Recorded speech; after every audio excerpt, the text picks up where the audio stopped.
Well, good morning, and thank you very much, Amal, for the introduction. And I have to say, it's my great pleasure to be moderating this panel with such a wonderful group of researchers. And well, I thought we would get started with the perspective of teaching. So my first question is going to be addressed to Dr. Christopher Gledhill. So your work really focuses on phraseology and also how words connect and how those connections also shape meaning, right? But that kind of relational thinking can be a bit abstract sometimes for students. So my question is going to be, how do you teach semantic relations? What approaches have worked from your perspective, and what challenges have you encountered? And then I would also like to ask a connected question, which is, how about instead of teaching students how to analyze a lexicon that already exists, what about asking them to build one from scratch? I think that's exactly the perspective beyond your fascinating project, which is called Ludolect. So it would be really fascinating to hear more about this. So Christopher Gledhill, the floor is all yours. Oh, thank you very much. That's a really great question. Maybe I can answer it just by giving a short presentation, if you don't mind me sharing some slides. Very, very small number of slides. Don't panic. But I don't know if you can see my screen here. Is that okay? Yes, we can see it. Yes. Thank you very much for the invitation, and it's really terrific to meet you, even if it's a great distance and via screens. I work at Université Paris-Cité, and I work alongside. I have been working alongside John humbly since I arrived. He was there for quite a while. Before that, we also have Mojca Pecman and the team and other people. We are involved, of course, in teaching translation, specialized translation, and terminology. So I've been doing that for. I'm sorry to interrupt, but when you come closer to the mic, we can hear you more properly terribly here sorry. in the room. Thank you very much. I'm terribly sorry. Can you hear me now? Can you hear me okay? Yes. Yes. Okay. So, as I was saying, we are involved in teaching translation and terminology, have been doing for quite a while now. The project that we're working on is called Ludolect, and I'll answer your question about teaching as we talk about that, because this project is basically was submitted last year, and we got the go-ahead for the project in January from this year, 2026. And we've got a budget to develop a game, and it's going to be something like a card-based narrative game, as it says here, designed to explore neology and lexical change, or as you say, lexical innovation. The spelling is French. The preparation for the project is in French. It's all presented in French, but as you can hear, I mean, I'm based in the English speaking area, and it will be aimed at various languages, not just French. Can you hear me? Okay, I'm not sure. I don't have any feedback. Yes, we can hear you perfectly now. That's great. Thank you. So the budget, as you can see here, as it's set out here, is basically split into two. We have a budget which is going to be spent on professional design of the games. We're not going to be designing the game ourselves. It's going to be professionally designed by a non-profit organization which actually deals with the design of educational games at university level and has been doing for many different topics. If you look at their website, you'll see many games that are made publicly available. However, there are very few of them, I have to say, that have to deal with language and linguistics. So that's the first question: is the novelty of this project really is a specific develop a game about a linguistic topic, to develop a game about lexical innovation. There are not that many games to do with that topic, and to develop a game that is appropriate for university level teaching. So that is quite a very specialized set of criteria. You can also see at the bottom of this slide here that we have a budget to pay for scenario writing and for games testing. So we have a team of people involved with that as well.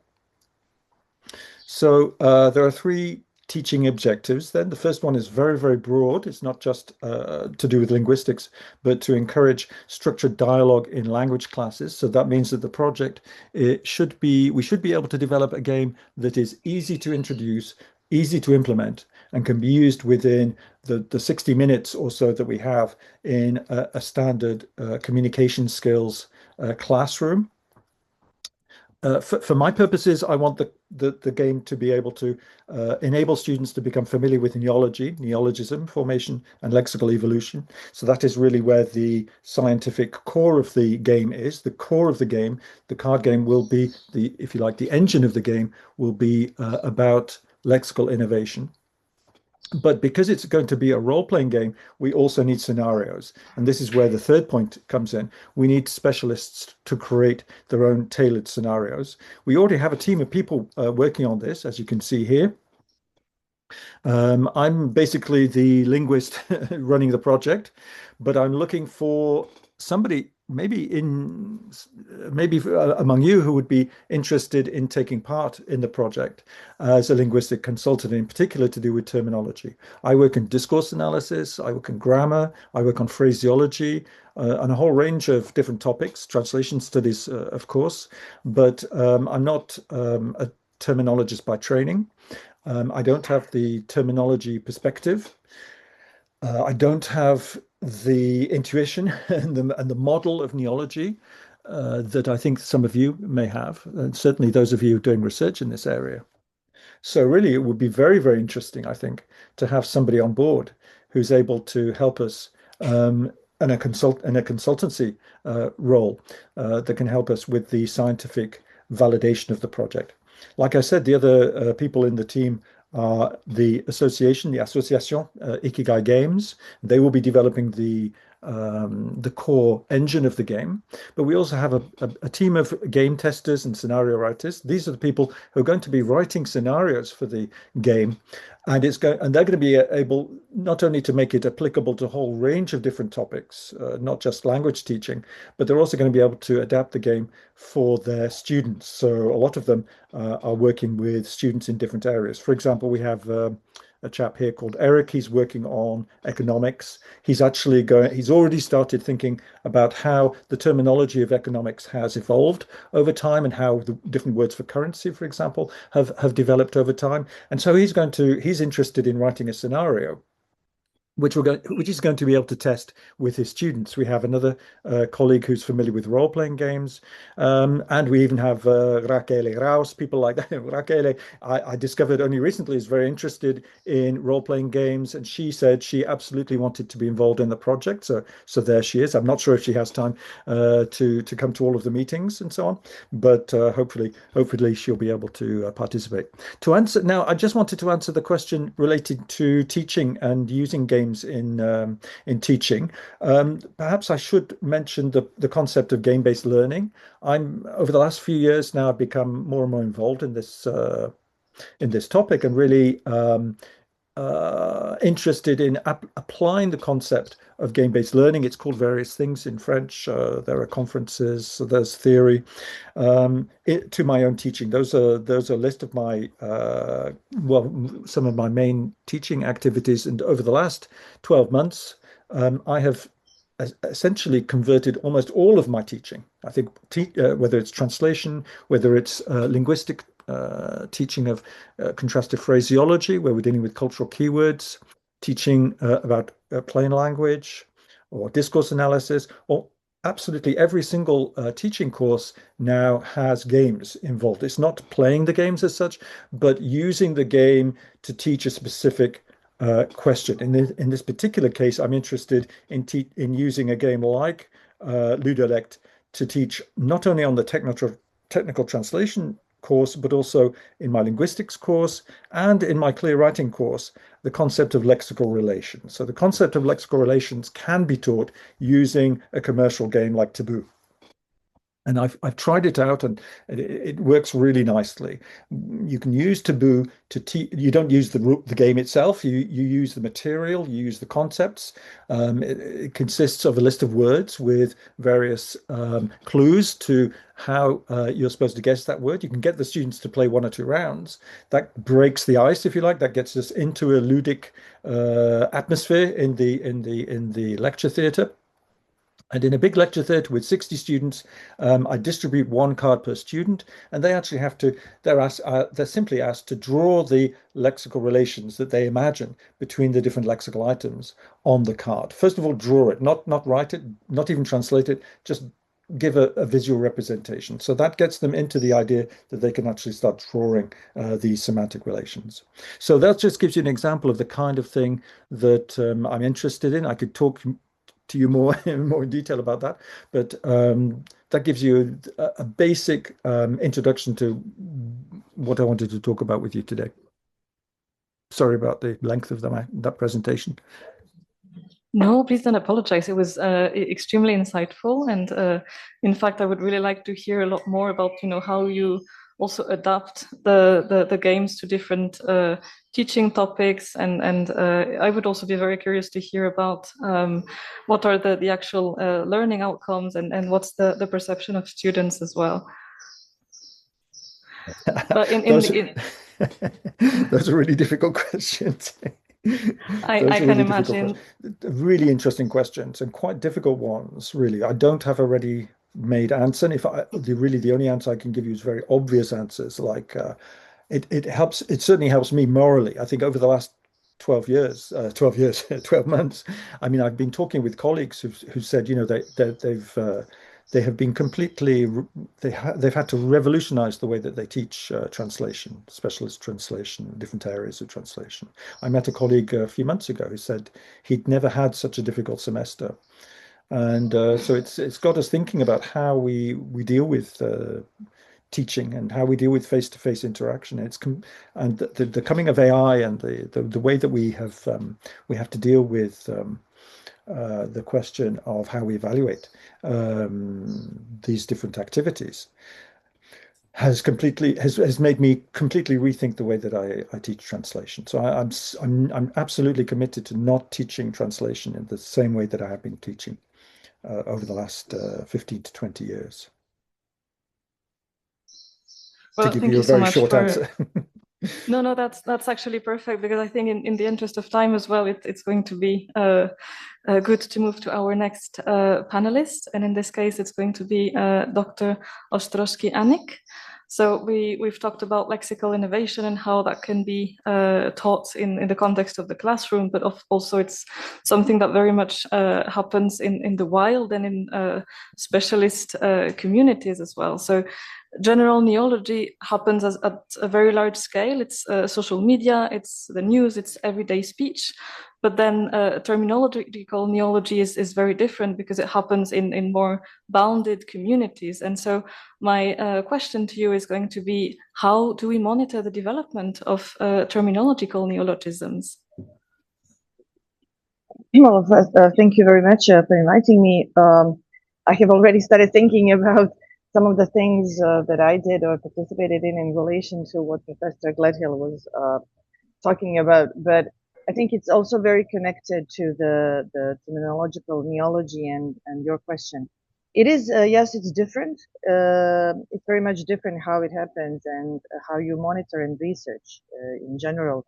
So just to say that within the context of ENEOLI, Federica Vezzani and I started working on the study to see how current practices on terminological neology can relate to what we do in general, language or in lexicography, to see whether the new developments concerning AI-based systems have been implemented. And what actually struck us is that there have not been that many changes in terminology work and in practice that would reflect what was going on in NLP and these other fields, which at first was a bit, discouraging, whether people actually use, for example, chatbots and generative AI to detect new terms and to describe them.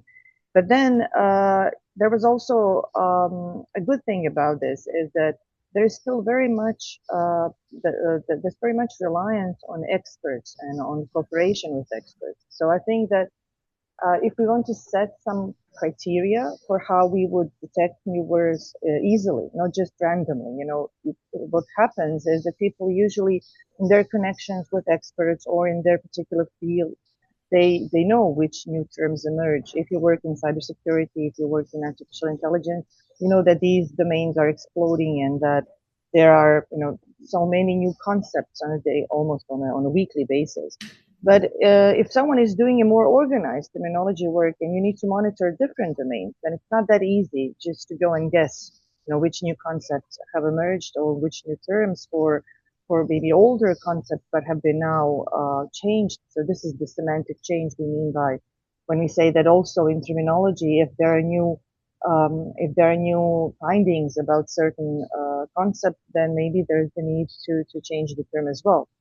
So I think that there should be some kind of well-established, at least suggested criteria for trying to detect new terms in a more easy way. And for this, we can use generative AI or similar systems. But where I also see somehow some kind of reassurance or going back to the roots, you know, using people in this is to make stronger connections with experts. So this is also, I think, the foundation of terminology work in general, and it's somehow today it's forgotten. You think that you can rely on systems, that you can rely on tools, but then again, you need someone who is an expert in this field to confirm whether this is actually a new concept or it's just a buzzword like we see in general language. So here, I think that this is something that should be cultivated, and it's more difficult than it used to be because people don't have time. But using experts for validation and for creating some kind of workflows where we can, you know, find a way from detecting new terms to describing them and then eventually standardizing them, that would be a way to go. But I would also just like to say something because I see the difficulty in teaching. It can be also said about teaching in terminological neology or in classes on terminology. That hasn't changed, I think, since the early days. If you teach term formation, it's basically the process, but the process is the same. But I think that going back to discussing more, talking more, using actual strategies like Professor Gledhill described, not just, you know, maybe taking a step away from using AI and systems would be something interesting for our students, and starting from the very early age, because they are the ones who are already kind of built with they're sick of monitors. So I think sometimes it's really what gets them going, this actual, you know, one-to-one, or at least being in a group where somebody talks. I think this would be very vital for both for terminology classes and for general language as well. Well, thank you very much. I think that definitely there's going to be a lot of discussions also about how AI can be integrated into the workflows in the area of terminological neologisms. And we discussed so far about the detection part, but then the second half of the problem is also dissemination, right? So do you have any insights to share with us on that topic? Yes, for dissemination, again, having networks is the most helpful way, I think. Again, within ENEOLI, we had here a very good example of dissemination activities, because I think I have participated in several cross actions, but none was this successful with dissemination activities like ENEOLI, which for this you need people who have very much motivation. But again, connecting people with different disciplines. So one way to disseminate, if I may use an example, I think a couple of weeks ago, maybe all of you have read about this change, where in medicine there was a change, with a suggested change, of the term that was previously called the syndrome of polycystic ovaries. Not sure that this is the exact English term, but there has been a change that it should be called something else, not that it was used to be called. So here you need different channels, different media channels, different groups where you can disseminate this information. A colleague from Wales had asked me, "Oh, do you already have this in Croatian? Are you familiar with that?" So if you don't, it would be good if you can suggest a term. For all of this, it takes a network. So not just having appropriate channels, but again, having appropriate connections with people, having someone that you can spread the news to.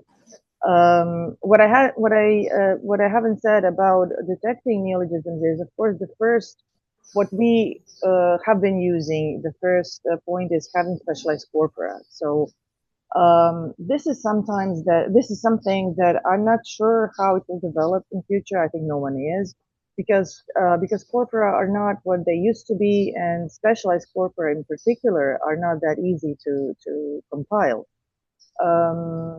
But having ad hoc kind of corpora or texts that you can use to check something is still going to be very useful. So apart from using that as the starting point to detect something and validate it in text, I think to disseminate is having good channels for social media in the first place, but then also for media communication in general.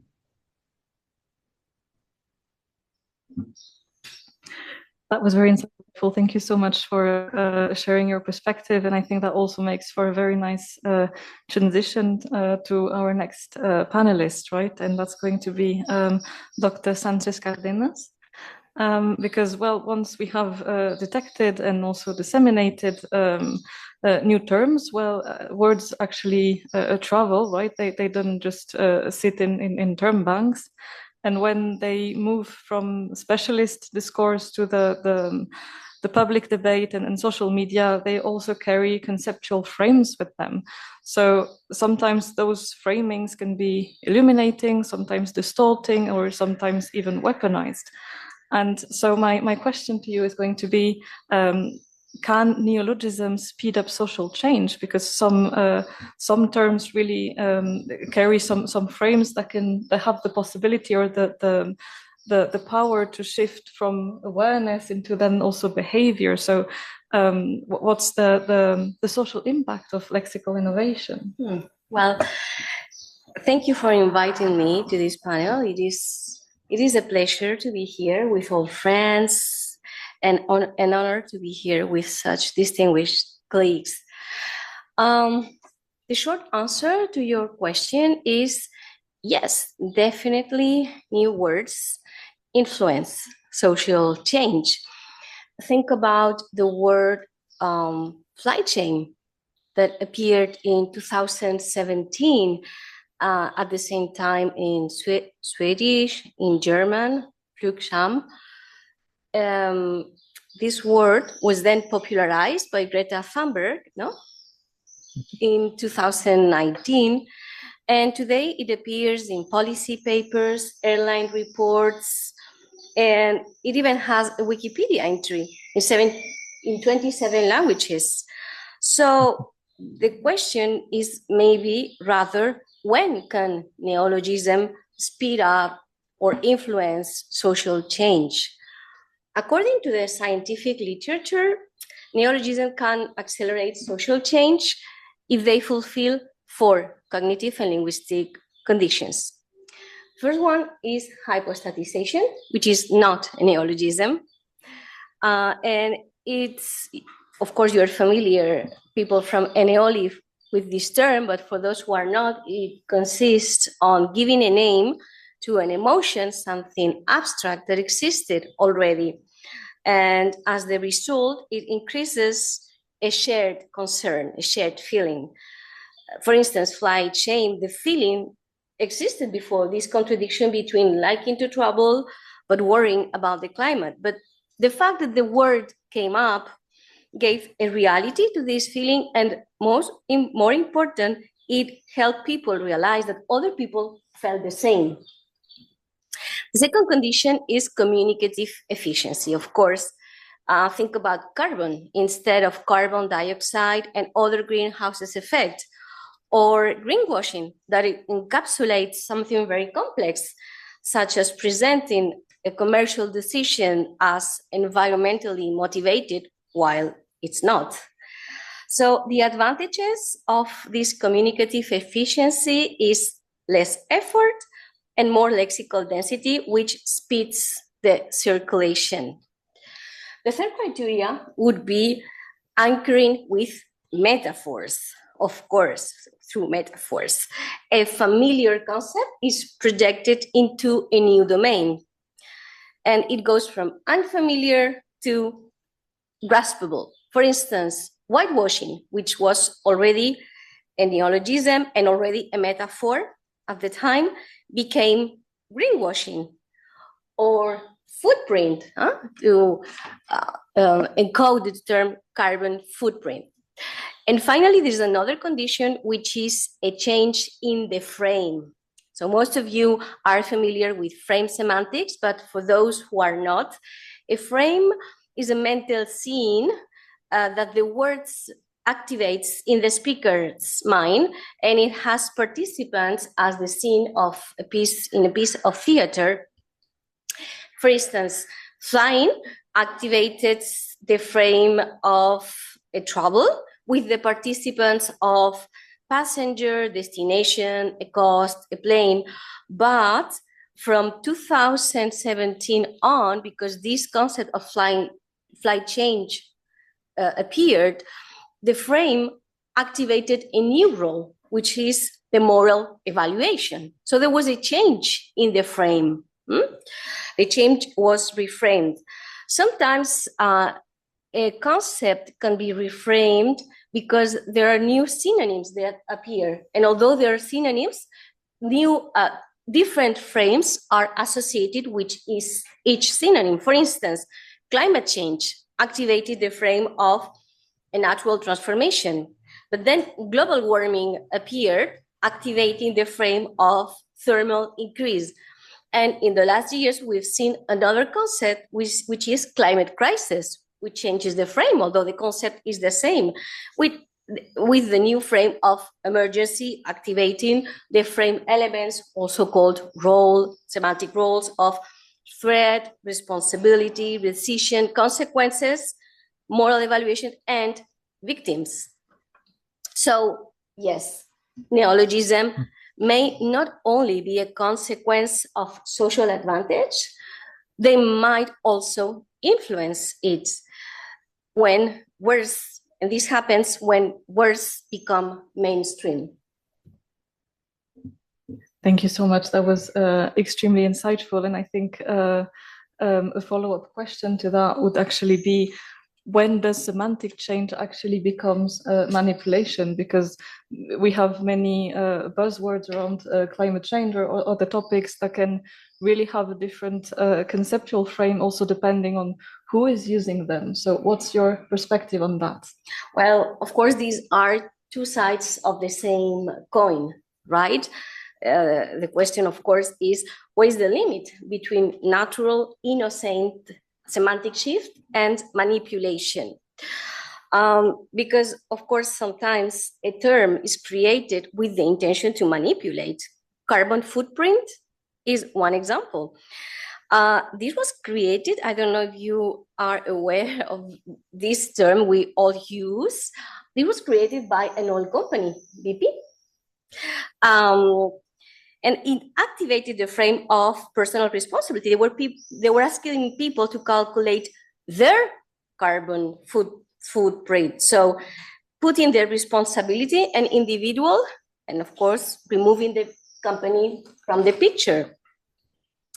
There are other occasions where an existing word changes its meaning intentionally, going from positive to negative. This is a pejoration process. For instance, the word woke, that is very used nowadays, that appeared in the African American communities at the beginning of the 20th century and then was picked up by Black Lives Matter. But then the state of Florida in 2022 passed an act called Stop the Wrong from Our Kids and Employees, known as the Woke Act. And then the term continued to evolve since then. And now it's a generic label to disqualify anything progressive. So the word doesn't refer anymore to anything specifically. It just makes someone the enemy, something that has to be with ecologism, feminism, multiculturalism. So the referent has dissolved, but the frame has stabilized.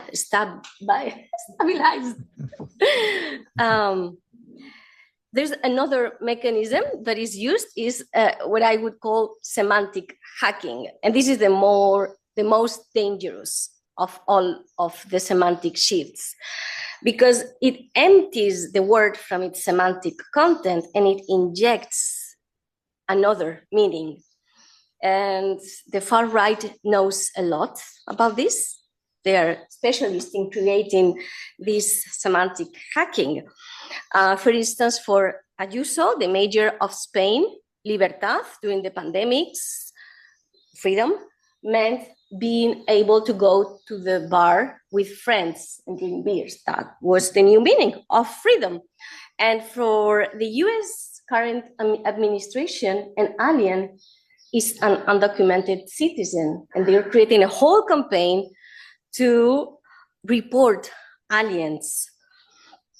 So yes, it can be used to cause harm. Although sometimes redefining a frame can be positive. Think about marriage, gay marriage. This was very positive, at least for me. So yeah, there is manipulation sometimes in a good way that exists. Although sometimes a word is born with the ambition to change the world. Queer, empowerment, sustainability. But what happened with sustainability? Well, when it became mainstream, paradoxically, it lost its power to change the world, its transformative vocation. And now sustainability became a branding adjective to anything. Anything is attachable to sustainability. Flying sustainability, fashion sustainability. Of course, this is like paradoxical. Yeah. So I think I will stop here because I have more to say about what science can indicate manipulation, but I will let other colleagues speak about this. Maybe they have other views. All right, in this case, I'm going to thank you again, and we are going to move to our last panelist, Dr. Salgado. And so far we've been talking about how neologisms can also shape perception and drive behavior, but there is also a prior question to that, and it's that someone actually has to decide whether a specific word is worth recording, defining, and disseminating. And in the traditional workflow, well, that's the role of the lexicographer, right? That's really the person who is going to distinguish between what's a linguistic noise and what's a lexicographic signal. And the experience in lexicography so far has been, building up through decades of experience, and so lexicographers would typically rely on a huge set of criteria for making those decisions. But today we have large language models which can also really help us identify potential neologisms and other types of lexical innovation a lot faster. So my question to you is going to be, how do LLMs challenge traditional lexicographic criteria for deciding when lexical innovation becomes lexicographically relevant?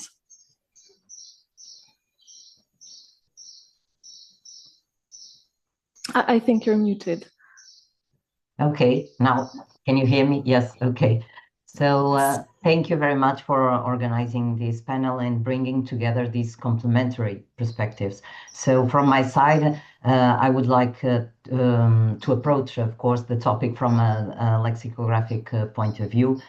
I'm especially interested in the role of the dictionaries, if we can talk about the role of dictionaries in today, and lexical, also lexical resources in observing and also selecting and describing lexical innovation and semantic change. So my starting point is that lexicography is not only the final stage where words are recorded after they have become fully stable. Dictionaries, I saw dictionaries and lexical resources also, they also can function as the observatories of lexical innovation and also the semantic change, provided that they are based on evidence, as we know, and they make variation, uncertainty, and context visible. For example, here at the Lisbon Academy of Science, we have been reflecting a great deal on this issue, especially on the need to record lexical units when they are not yet completely stable. You know, let's say if dictionaries do not respond to emerging users will often look elsewhere.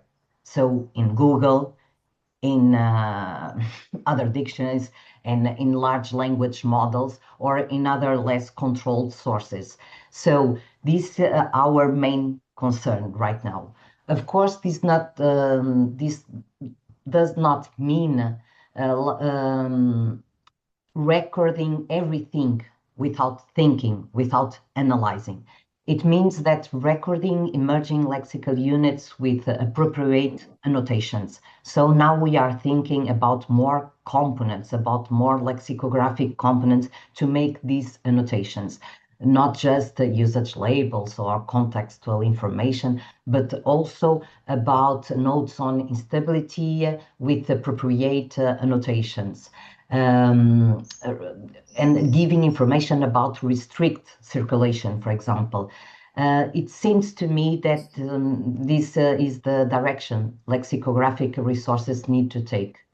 But at the same time, one major difficulty, however, is that it will be the classical question. We first need to define what we mean by neologism. You know, this is a big issue, because this is not a purely theoretical issue. It has a very practical consequence. For example, I can share with, I am currently involved in preparing a training program on neology for Portuguese-speaking countries. And we are also working towards a shared database of lexical innovation between the different Portuguese-speaking countries. And this represents a big problem. This immediately raises the fundamental question: what counts as neologisms in Portugal from the perspective, for example, of the Lisbon Academy of Science, or what counts as neologisms in Angola or in Brazil? The temporal criterion cannot be applied in the same way across all these contexts. In some countries, the lack of updated lexical resources, for example, the case of Africa or even Timor for us, so the lack of updated lexical resources, corpora or comprehensive dictionaries makes it very difficult to follow the traditional lexicographic criterion according to which a neologism is a unit that is not yet recorded in dictionaries. So perhaps we need a more flexible and comparative approach. Instead of asking only whether a word is absent from a dictionary, we need to ask whether it is new in a given variety, in a given domain, in a given community, or in a given communicative context.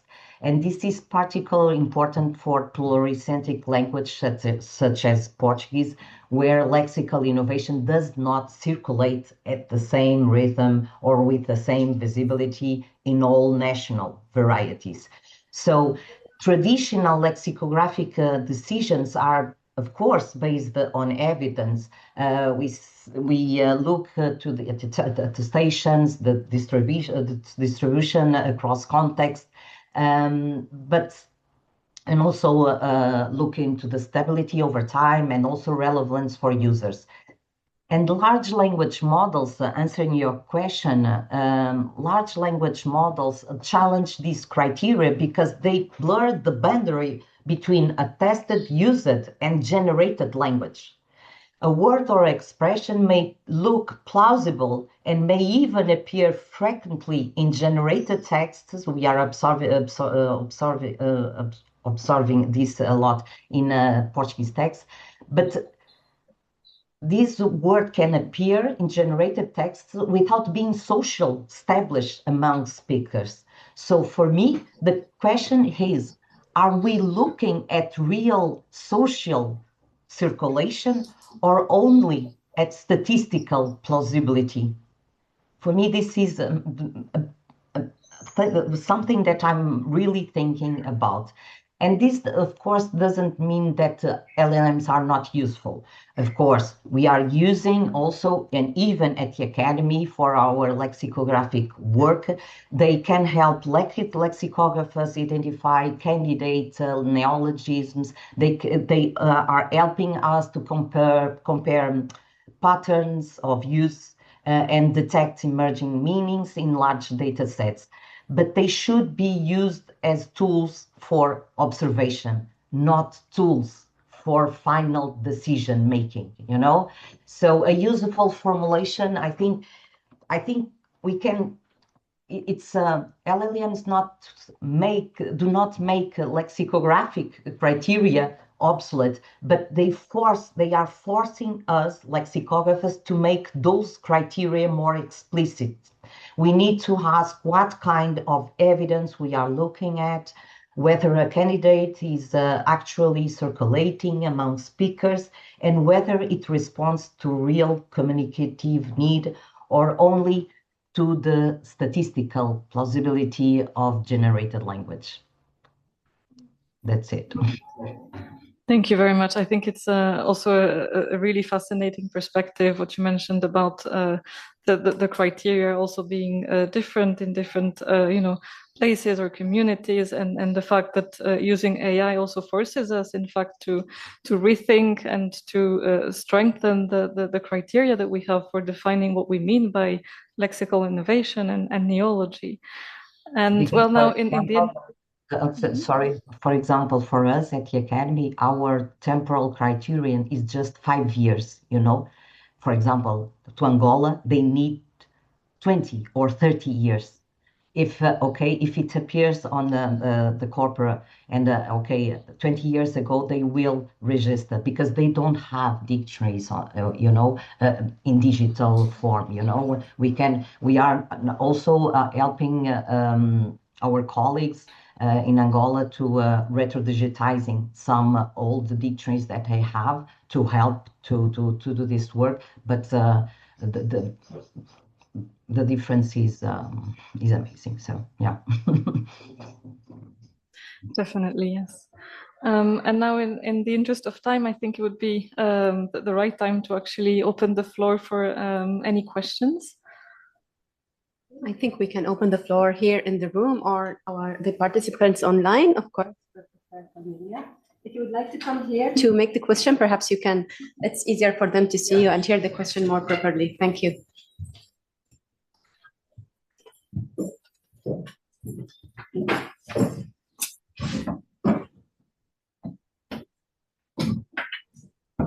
Good morning, Cornelia Zwischenberger, University of Vienna, Center for Translation Studies. I myself am very much interested in the conceptual development, so the foundational concepts of disciplines, in particular, of course, traveling concepts, and in this respect also the conceptual development, foundational concepts of the discipline of translation studies.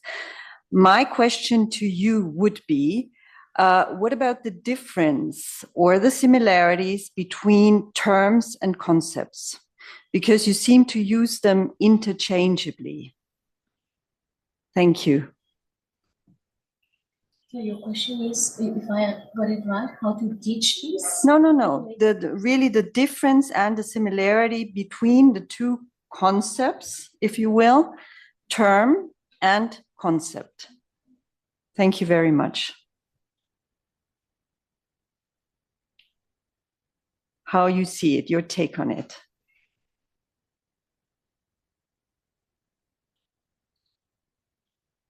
I'm sorry, is there anyone in specific, or maybe I can start with the general understanding, at least in the field of terminology, is of course that one concept as a unit of thought, a unit of knowledge, can have several terms. So if we look at it from the perspective of neology, what not maybe that often, but it happens, is that you can have new term for an already established concept. For example, a shorter term or a more transparent, precise term. Or in the context of standardization is that you suggest a term that is more similar to your native language instead of internationalism borrowed from English, for example.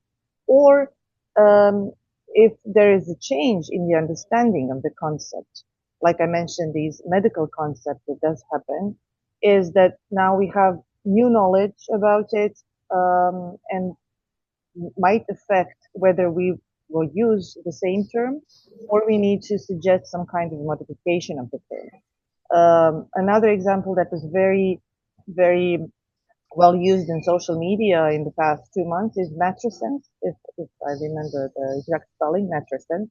It was very, it was an interesting term because people have been using the term mama brain, you know, or when you have brain fog after giving birth to a child, and then people say you have mama brain now.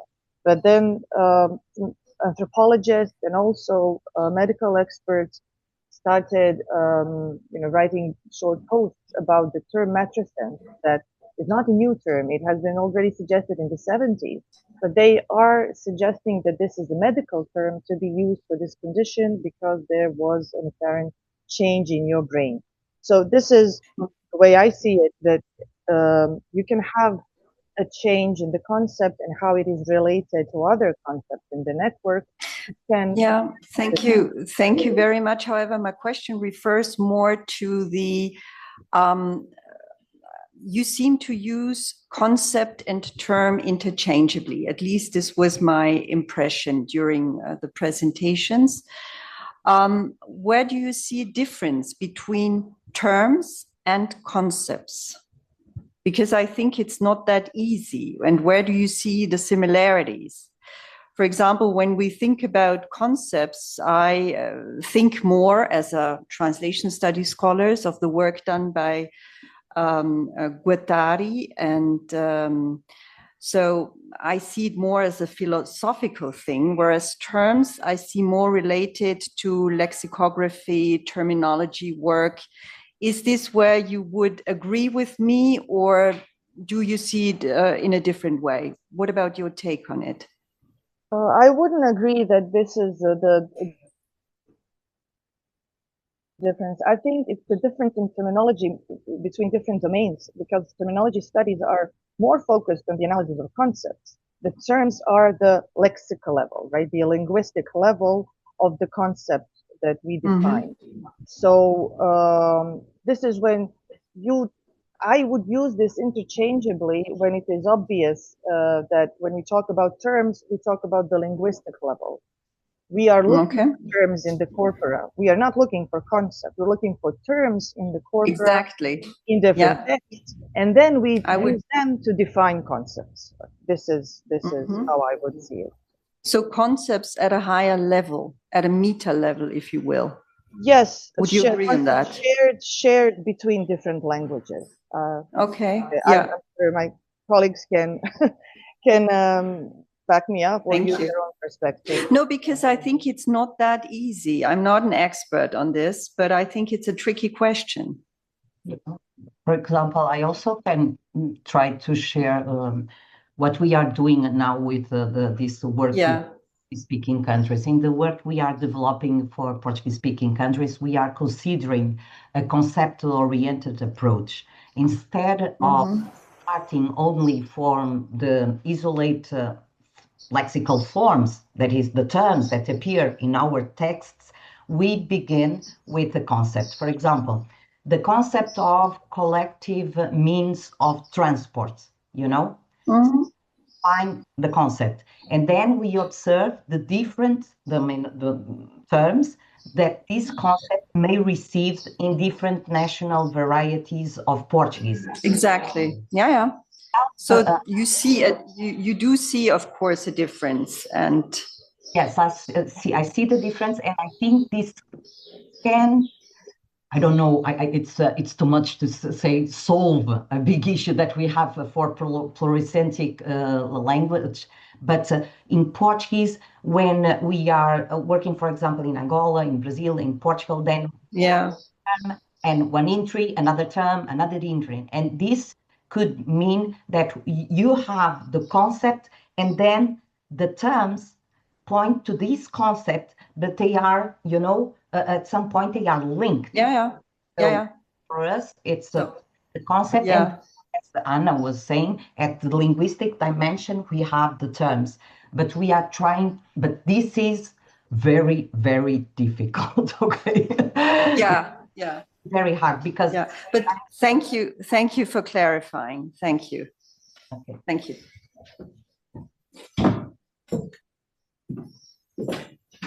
Okay, anyone else in the room or online, if you would like to ask any more questions? Yeah, Camila, if you would like to go there, it's easier, perhaps. It's actually for the professor here in the room. Well, I'm not sure if they can hear you online too, because we have... Okay, so my question refers mostly to the concept of frame shift, the frame shift, like the framing. You mentioned, for instance, the example, the word woke, which changed drastically, but I would also argue that the former meaning of woke is still very much awake in some parts of the society, in the US at least. So how do you deal, like from a study perspective, with this coexistence of different framings for the same word? Like, does it create any sort of like communicative barrier, or I don't know, like how do you deal with this kind of scenario? You mean how do we approach Pretty this? much, How yeah. do we study? Well, we study texts. We study how each term, which of course each instance of the term refers to the same concept, but its meaning evolves. So the fact that the distribution of the word, the context of the word changes, makes the concept change, the frame change as well. So how do we do this? Well, from my perspective, we studied it with corpus. Corpus linguistics has methodological and theoretical tools in order to approach this change. So you can see how through concordances, how the context change, the pattern change, I mean, the linguistic structures associated to the word changes, which allows you to deduct there has been a semantic shift. Does that answer your question? Yeah, pretty much. My question was more like, in case of some sort of a collision, or like the two different meanings, let's say like an hypothetical discussion, two people were both using the word woke, but like mean completely different things. Does that like, is that actually like a possible scenario? Is that possible? Does that create any sort of like communication problem? Of course, all the time. We are talking about the same thing about different perspectives, no? Like, for instance, take global warming. One people is talking more from the perspective of a crisis that is urgent, that is going to cause victim. Another is talking about the perspective of just a geological point of view, where in the earth there has been extinctions, another massive extinction, another one, dinosaurs died. So we do also. So there, which creates, of course, a misunderstanding, and this is the whole problem now with communication. We are talking about different perspectives of the same concept all the time, but of course there is a noyau dur. How do you say this? And núcleo, como dice esto? And a core. There is a stable core in meaning, and there is all this periphery where different meanings are activated or deactivated, changed. But of course, as you said before, there is always something stable in the word, no? Like in woke, the fact of being awake, it hasn't changed completely. Otherwise, it would be another different concept, another different word. Thank you very much. You're very welcome. Thank you very much for the very insightful discussion. One last very quick question. Okay, if you would like to come here. If you would like to come here so they can hear you.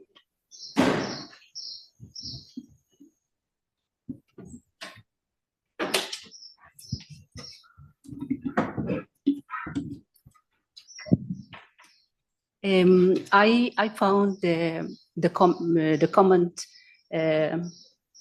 professor said about the social impact of terminology, of change of terminology or neology. I found it really extremely important, and it reminded me, for example, the change of the definition of pandemic, which happened on 2009. It changed from an outbreak that affect globally population, and it produces also diseases and death. And the WHO changed it in 2009 from it deleted the concept of death, so that they can declare a pandemic with some cases of illness, no, in different countries. So I think all we can remember the impact this change of definition has had on us in 2020. So I would like to ask, do you think lexicographer should take more responsibility and have their own word to say, moving from an observer of neologism or analyzer of corpus to really follow the money and take in account what is behind this change of the terms? Because I think it is extremely important for us, all of us. Thank you. Who would like to answer this question? I don't know if anyone would like to answer this question. Perhaps Bea, Anna, Ostroški, please. Your question I think it's a question more for Ana Salgado, maybe because speaking from the role of the lexicographer, right? This is the question. But I have to say that I agree. Okay, that I agree. We must describe all the semantic changes. So just to say this brief comment that I agree with the comment of the colleague. Yeah, I would like to add that I think that as translation teachers, we have a responsibility, no? Raising student awareness when translating a neologism that, well, the intention of manipulation or the semantic shift behind a word can be silenced either by the LLM or by us. For instance, woke, to continue with the same example, if we translate it as progresista, we completely lose the meaning, no? That ideological meaning.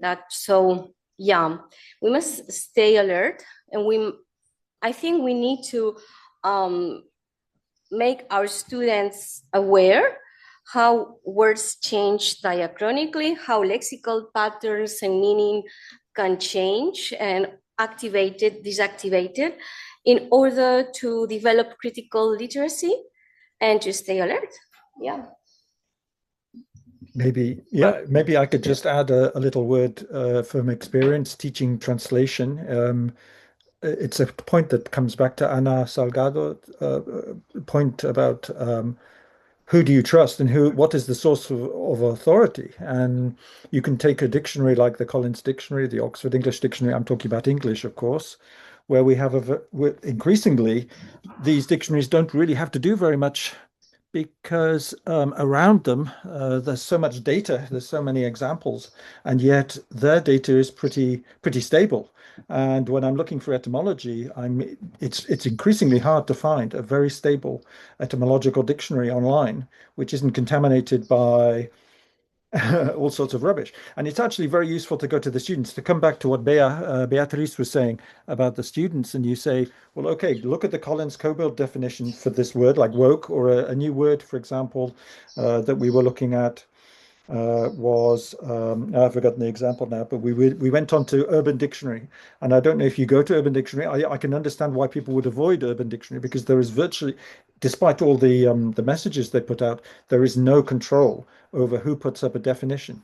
And yet that is very interesting data. I tell my students, you have to be aware that this data is toxic. A lot of the data is toxic, and all of the processes that you were talking about manipulation, are there on Urban Dictionary, and you can take pictures of them and keep them, because they're actually very interesting data. And it is very interesting for the students to play with that. So I'm sorry, but I'm going to come back to the notion of play, and that is that we can talk about the difference between term and concept, and we can teach it forever. I mean, I've been trying to teach myself for the concept and term and notion in several languages over the years, and I think I failed. But I think that by teaching to play with the data, either you're using a corpus, or you go to FrameNet, or you go to the dictionary, go to Urban Dictionary, and say, well, if you were going to enter a dictionary entry, as to come back to the very first question that we talked about, if we ask the students to simulate a dictionary entry, if you ask them to simulate being the academy and having to decide which is which definition of pandemic would you vote for, you can make it into a very simple negotiation game, and that is a really nice way of doing it. In fact, you've given me an idea now for another thing that we could do in the translation or in the linguistics courses. Can I just make a little recommendation for, I mean, you're talking about meaning, and a lot of what you're talking about when you're talking about meaning is very, very contentious when you talk to other when you talk with other types of linguists, not in a context maybe of terminology. So I recommend a book by Stephen Levinson, is a very well-known pragmatist. He made his book available in 2025. He must have written it during the COVID pandemic, and he made it completely free. It's freely available online, and it's just over 190 pages. A very short book on the difference between communication and language, and he talks about what it's called the interaction engine, and it's really it's very useful for us to look at that, and because this is conversation analysis, it's discourse analysis, and it refuses to think of meaning as something that you transmit from one brain to the next. Meaning for these people, for these linguists, is constructed discursively. It's constructed in texts, and that is why Beatriz says, you should look at a corpus, because the corpus is the written trace of the spoken and written discourses that we are producing, in which we are creating meaning. And of course, you can't recreate the entire context, but this is why the corpus has been such a useful tool for descriptive linguistics over the years. Sorry. Thank you very much. And well, I would really love to continue the discussion. In fact, I have the feeling that we just started, but unfortunately, it's going to be time to round off. So I would like to thank our panelists once again for the wonderful conversation. Thank you. Thank you again. I think we can give them a round of applause. Thank you to ENEOLI too, and it's another invitation to join ENEOLI. I will share the link later at the end of the conference today. So thank you very much, Anna, Christoph, and Anna, and Beatriz. A big thank you too. Thank you very much. Thank you. Thank you. Thank you. Gracias. Bye. Merci beaucoup. Merci. Enjoy the conference. Et coucou Béa.